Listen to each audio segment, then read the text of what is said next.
तेरे तेरे बाप का राज है क्या?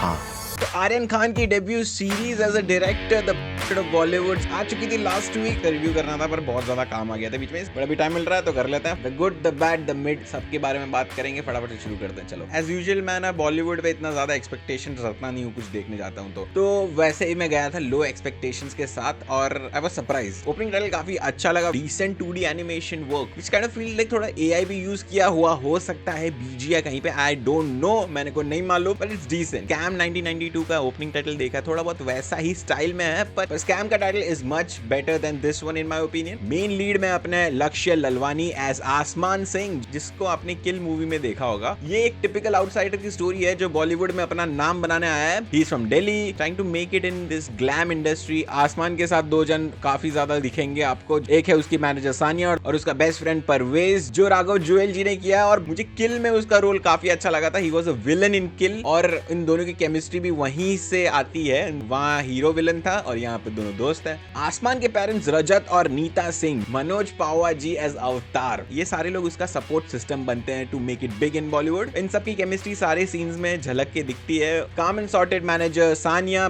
खुद पर दिल का सच्चा दोस्त परवेज, अवतार जो बनने तो आया था बहुत बड़ा सिंगर पर बस बैकग्राउंड वोकल्स बन के रह गए। आसमान की मम्मी जो बॉलीवुड में कुछ बनने आई थी वो भी बैकग्राउंड डांसर बन के रह जाती हैं। लास्टली आसमान के पापा जो सबसे बड़े मोटिवेटर है आसमान के लिए कि ये सारे एक साइड है, ये सारे आउटसाइडर्स है बॉलीवुड। चलो अब बात करते हैं बॉलीवुड के अंदर की। Karishma Talwar initially comes across as the textbook nepo kid, silver spoon in hand, shielded from the real struggles of the outside world, but as her story unfolds you see the cracks behind the privilege. She isn't just riding on her father's fame and more about proving she actually deserves to stand in it. Bobby Deol as Ajay Talwar, also Karishma's dad, a veteran superstar. इन्होंने जो aura की खेती की है ना पूरे show में, भाई ने स्क्रीन पे सिर्फ एक्टिंग नहीं, प्रेजेंस से जो ऑरा मिलता है ना वो सब किया है इन्होंने। फेम, क्लाउड, चार्म सब है इनके पास, लेकिन साथ ही साथ एक सटल इंटेंसिटी भी है जो दिखती नहीं है। You can never see him out of control, but in his mind he is wild. बंदा सालों से इंडस्ट्री में है, he's a veteran, पर उसका ऑरा और लेगेसी बिल्कुल मेंटेन कर रखा है। Manish Chaudhary as Freddy Sodawala, big bad producer और मेल ईगो का फाइनल बॉस। इसे लगता है कि पूरा बॉलीवुड उसके अराउंड घूमता है। This guy is a lot of power in the industry. Career को उठा भी सकता है, करियर गिरा भी सकता है, सब कुछ कर सकता है। लाते घूसे सब मार लेता है भाई, मतलब एक लात मारने वाला सीन है।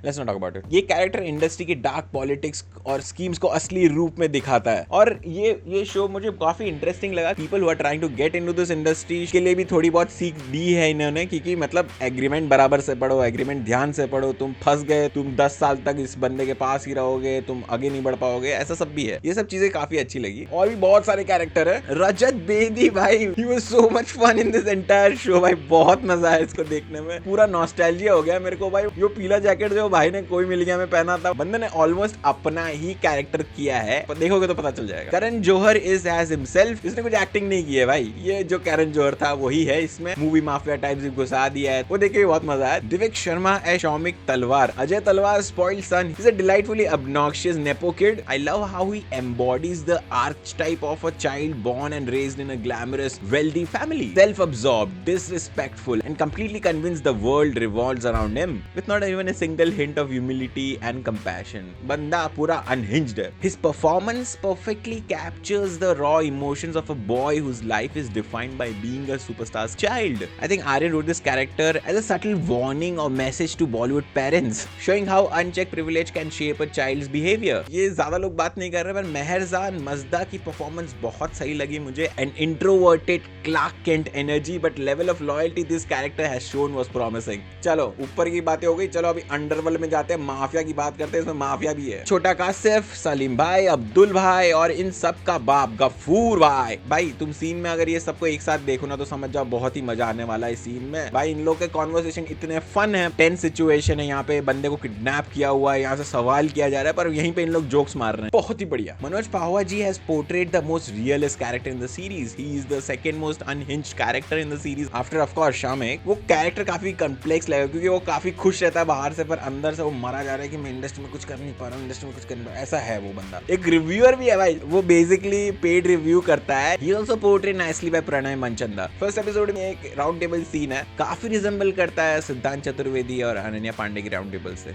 डिफरेंस यही है कि जहाँ हमारे सपने पूरे होते हैं वहाँ इनका स्ट्रगल शुरू होता है। पुलिस रेड सीन इतना फनी था ना भाई, लगता है आर्यन भाई ने सबसे पहला जब इसको ये प्रोजेक्ट मिला होगा ना, सबसे पहला सीन इसने यही लिखा होगा। The casting of this team is very identical to the real members. वो बंदे ने डिफेमेशन केस भी डाल चुका है 2 करोड़ का भाई। ये देखो डायलॉग बाजी बहुत ही रॉ एंड रियल लगती है। All the conversation feels natural and free flowing. It's like the normal conversation we are having, like बता क्या चल रहा है भाई, कैसा है भाई, अरे अच्छा सही। Raghav has nailed his lines. Improvisation बहुत ज्यादा हुआ लग रहा है मुझे एंड आई लव इट। आसमान के वन लाइनर सुन के एसआरके के पुराने इंटरव्यूज याद आ जाते हैं। ये सबका पैसा कौन दे रहा है भाई, होमस तो देना ही पड़ेगा पापा को। काफी ज्यादा गालियां हैं, मैं तुम लोगों को वार्निंग दे रहा हूँ कि बहुत ज्यादा गालियां हैं इसमें, स्ट्रीट लेवल वाली गालियां। सारी चीजें फैमिली के साथ देखने की जरूरत नहीं, कुछ चीजें दोस्तों के साथ भी देखो या अकेले देखो भाई। बॉलीवुड कैमियोज तो दर्जन के भाव में बिके हैं इसमें। आय हाय इतने सारे cameos. I saw it in a post कि most of the stars didn't take any single rupee as fee for the cameos. कितना सच है इसमें मेरे को नहीं मालूम, राम जाने। बादशाह, आमिर खान, एस एस राजामौली, दिशा पतानी, शाहरुख खान और उनकी एक्चुअल मैनेजर पूजा ददलानी और उनका एक्चुअल बॉडीगार्ड रवि सिंह दोनों है इसमें। इमरान हाशमी भी है भाई, और Imran Hashmi doesn't feel like a cameo, उनका प्रॉपर रोल है। बॉलीवुड का रिप्रेजेंटेशन मुझे लगा था काफी डॉक्टर्ड होगा एंड प्यूरिफाइड वर्जन होगा, पर नहीं, Aryan has actually pushed boundaries here and has shown some darkest side of the industry, connections with underworld, unfair advantage of a nepo kid, surviving in the industry for decades on long and still not getting the praise and recognition which they deserve. हर video में जो बुराई करता हूं ना मैं, उसका एक सेक्शन रख देता हूं, उसका नाम रहेगा डिपिंग डिप्स। सिनेमेटोग्राफी और फिल्म मेकिंग में घुसते ही नहीं है क्योंकि उसके लिए तो तुम देख नहीं रहे हो। स्क्रीन प्ले भी ठीक ठाक है, लव स्टोरी बहुत ही स्लो और जेनेरिक और काफी ज्यादा फॉर्मूलेक लगती है, और आसमान और करिश्मा की केमिस्ट्री भी ठीक ठाक है। लास्ट एपिसोड देखने के बाद थोड़ा बहुत जस्टिफाई हो जाता है, पर फिर भी मुझे थोड़ी अजीब लगी उनकी केमिस्ट्री। भाई लास्ट एपिसोड का बात करें तो most of the people got that plot twist in the first episode, पर मुझे नहीं समझ में आया भाई। बहुत सारे लोगों को लास्ट एपिसोड ठीक लगा, पर मुझे काफी अच्छा लगा, except the VFX and the fighting sequences मुझे ठीक लगा।